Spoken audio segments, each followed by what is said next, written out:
To Dr. Nader Hashimi. He's the director of the Center for Middle East Studies at the University of Denver. Nader, Iran says it's going to replace the damaged centrifuges at Natanz with better ones and increase enrichment from 20% to 60%. If it does that, what does that mean for Tehran's nuclear capabilities?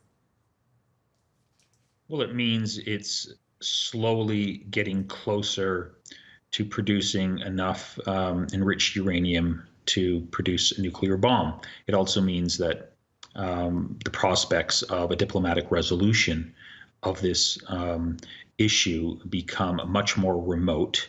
The prospects for war increase, and I think that's precisely the intention of the Israeli attack on the Natanz nuclear facility. And of course, that level of enrichment is prohibited under the 2015 nuclear deal. So how do you think that will impact on talks to try and revive the JCPOA?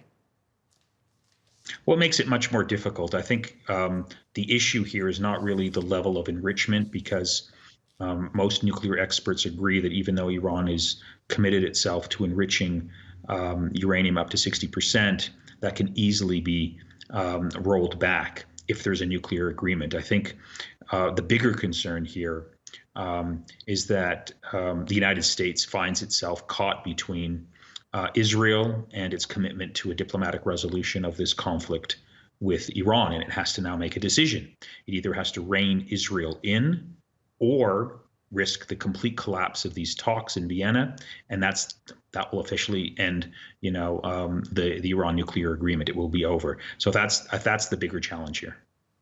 Yeah, and as you say, that row between Israel and Iran, Israel blaming Iran now for an attack on one of its ships off the coast of the UAE. Are we going to see a series of these sort of tit-for-tat attacks between these two countries, and how far could that escalate, do you think? Well, I don't think either country really wants war, but it will cast a cloud of confusion over the prospects of a diplomatic resolution of this problem.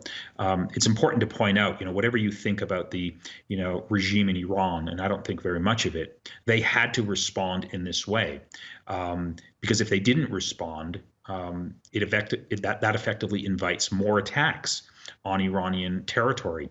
And this is not the first time Israel has hit this particular nuclear facility. Let's not also forget that in November of last year, Israel assassinated Iran's top nuclear scientist. So we're heading in very dangerous waters. And the onus really is on the United States to show some leadership here. Up until now, it's been very weak in this regard, and we're very much risking the collapse of these nuclear negotiations because of the activities of the Israeli government. Nada, thank you. Nader Hashimi there.